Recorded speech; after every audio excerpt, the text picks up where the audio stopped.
punktid võib-olla, mis peaks välja tooma võrreldes siis katusega, et maapaigaldus on tihtipeale kulutõhusam, kuna sellel lihtsal põhjusel, et saab panna rohkem paneele ja lihtsam on paigaldada. Ehk siis need kaks asja mängivad juba väga palju rolli. Aga mida ka peab silmas pidama, kui maale panna, ongi siis kinnistu suurus, seal olev pinnas, ehituspiirangud ja varjud. Kõik lihtne, loogiline, suurus, mida suurem pind, rohkem paneele. Pinnase puhul oluline kindlasti, et ei oleks liiga pehme, muidu vajub lihtsalt ehitis maa sisse. Ja kindlasti on oluline see ka, et ei oleks liiga suured ebatasasused, et nad hakkavad lihtsalt, need varjutused hakkavad liialt mängima seal. Iseenda peale siis peale. Jah, et pinnase puhul muid suuri teisi piiranguid ei ole. Ja varjudest rääkis Boris ka juba. Loogiline jälle, puud, elektriliinid, hooned ei ole mõtet panna parki siis maja taha, kuhu päike ei paista. Aga kõige olulisem vast ongi siis ehituspiirangud. Need piiravad siis kõige rohkem. Võib panna järgmise. Et lihtsustamiseks oleme loonud sellise värvisüsteemi 3 värviga. Et siin on esiteks toodud punased ehk siis tugevad piirangud. Siin on looduskaitsealad, mis nõuavad kindlasti Keskkonnaameti kooskõlastust, kes annab siis oma eitava vastuse ja annab mingid tingimused või annab ka siis keskkonnamõjude hindamise korralduse. Siis on veeteekaitsetsoonid. Vee puhul nagunii on raske sinna ehitada. Lähedal on ilmselt pehme pinnas. Ja teekaitsetsooni puhul on siin oluline, et me räägime avalikust teest ikkagi. Kolmandana on siin välja toodud elektriliini piiranguvöönd. Siia kõrvale võiks tuua ka sideehitised, mis asuvad maa all, et maapaigalised tihti kinnituvad siis maa sisse, et sellepärast võivad need häirida. Väga aktuaalne Lääne-Harjusust on riigikaitselise piiranguga alad, sest siin asub Paldiski pataljon ja ka Ämari lennujaam. Et see juba nõuab siis selle Kaitseministeeriumi kooskõlastust. Ja muinsuskaitsealad on muidugi ka, mis siis väärivad kaitsmist, sest et kultuuriobjektid inimesed tahavad, et need säiliks ja seal ümbritsevad vaated säiliks, et need võivad olla ka tugevad piirangud. Ja järgmiseks on kollased piirangud, ehk siis need on need maatükid, mis vajavad täiendavaid kooskõlastusi või uuringuid. Et esiteks olen siin välja toonud maardlad. Maardlatega on üldjuhul see, et see ligipääs, jah just ligipääs peab olema maardlale siis tagatud.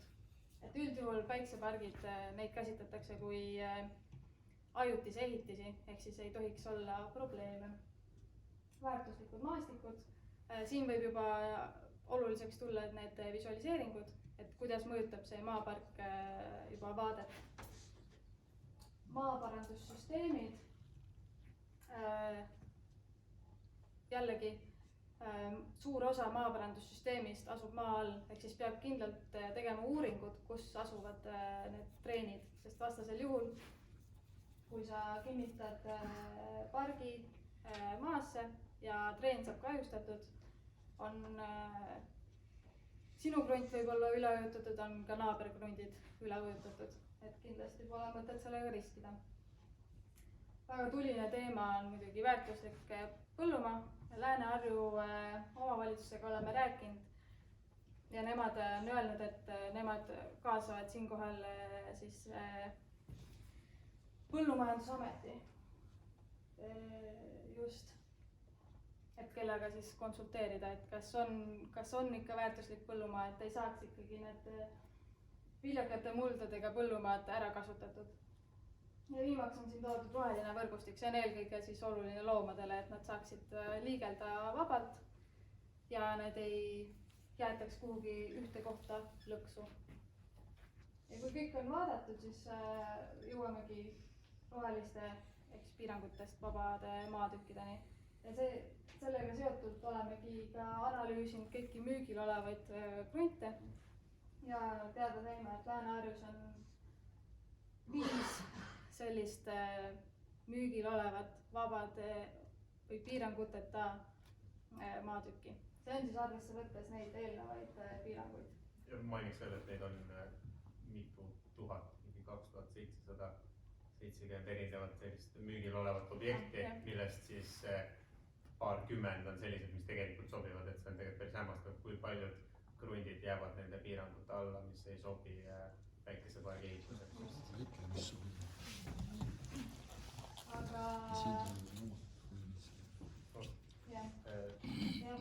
Aga jah, mis sealt puudu oligi see KOV-ide üldplaneering ja KOV-ide poolne siis nii-öelda arvamus. Et me oleme nüüdseks aru saanud, et igal vallal on natukene omalaadi nägemus, kui tõsised need piirangud siis on. Aga Lääne-Harju on väga eesrindlik selles osas, et nad on väga toetavad rohepöörde osas ja taastuvenergia osas.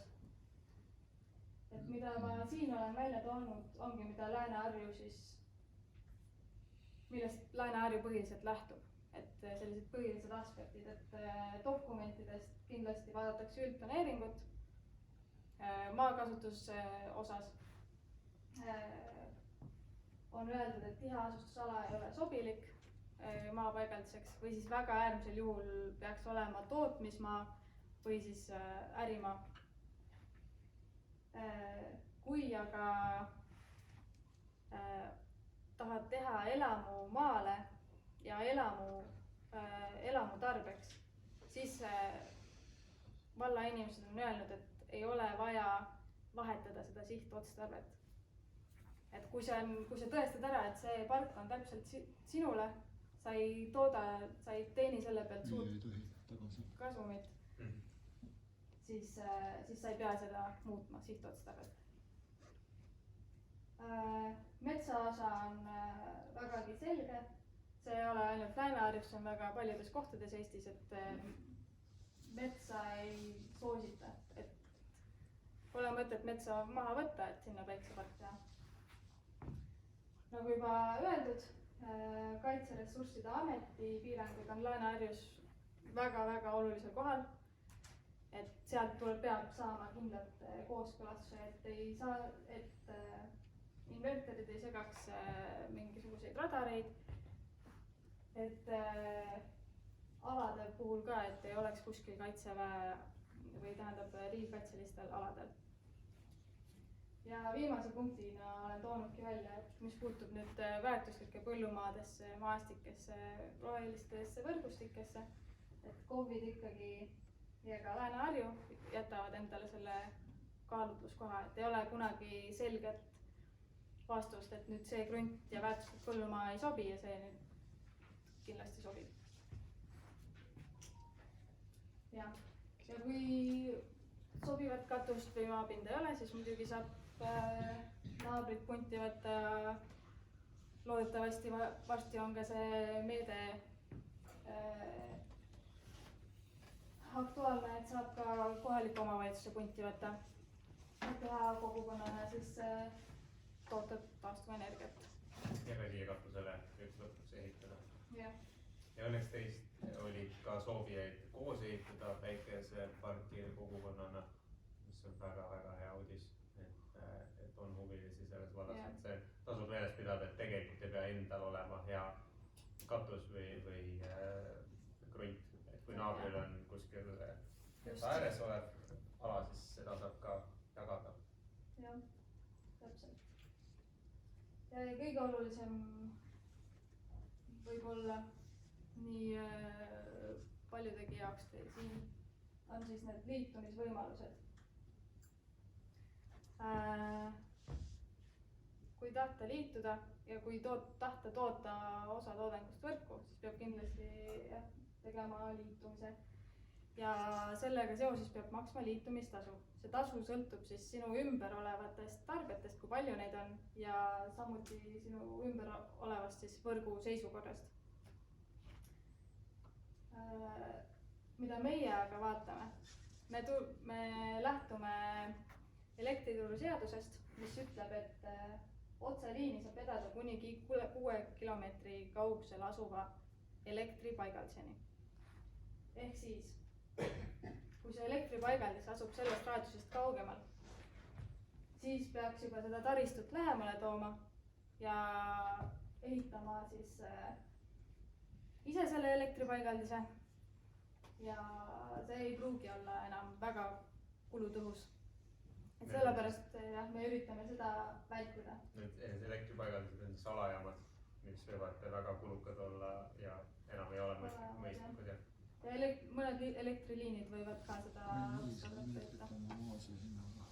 Ja samuti enne käis arutelust läbi, et maakohas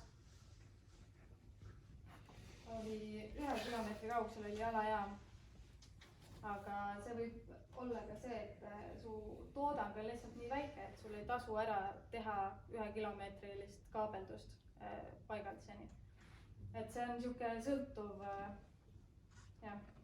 Oleneb ka piirkonnast, et mis olukorras, mis seisukorras ja kui paljud inimesed tahavad ka võrku müüa, mitte ainult sellest tarbimisest, et see peab kellelegi minema, vaid et kui väga paljud inimesed tahavad korraga seda võrku anda, siis ei ole lihtsalt vabu võimsed, mida võrk saab vastu võtta. Et iga olukord on siinkohal erinev, aga see on see, millest meie lähtuma. Ja muidugi, mida lähemal, seda parem. See on niisugune lihtne rusikareegel. Ja kui sobiv koht on leitud, siis saame juba teha mudeldused, mida me oleme ka teile teinud. Siis näidisraport. Et oleme arutanud toodangu ajas ja ka otsinud välja lähima liitumispunkti. Ja muidugi saab teha ka visualiseeringud, et siin paremal vasakul on Laulasmaa kool, millele me oleme juba, see on lasteaia osa, ma saan aru. Jah, see on lasteaia, mis ei ole valmis veel, aga loodetavasti lähiajal seadusandlus jõuab järele ja saab ka selle kogukonna projektiga edasi minna. Aga nüüd me siis annaksime teatepulga meie kaasesinejale, kes siis on endale ühe päiksepargi juba valmis ehitanud ja on selline väga hea praktiline näide, millised on võimalused ja kuidas seda kõike teha saab. Aitäh! Võtsin endale slaidid ülesse. Väga hea. Nii, tervist kõigile. Minu nimi on Ingar Järva ja ma olen siin Lohusalus kõigest 3. põlve juba, et ma enam-vähem juba tean seda kanti peast. Ja mul tuli siis selline mõte, et rajaks siia väikse päiksepargi. Ja kui seda asja nüüd droonipildi pealt vaadata, siis põhimõtteliselt see on nagu täiesti võimatu koht, kus nagu elektrit toota. Ehk et kui nüüd, see ongi suhteliselt nagu selline päiksepaneeli suurune pind, mis ta on mingi meetri korda meeter 60 umbes nii, et paneelid on.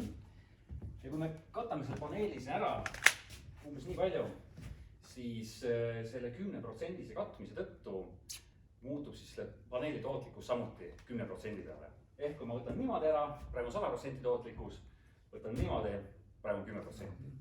See on nüüd eeldus. Ja seetõttu minu ettekande pealkiri olekski siis see, et asjad oleks isegi järgmine slaid iseenesest. Õigesti touchscreen, muidugi, touchscreen, loomulikult. Ja minu ettekande pealkiri ongi siis selline, et siin ei ole võimalik mitte midagi toota. Sest et ühesõnaga vahet pole, mis optimeerijaid või mikroinvertereid te ka kasutaksite selleks, et paneelist kogu see tootlikkus välja pressida, siis see on nagu kõige halvem case, mis üldse nagu saab olla. Küll aga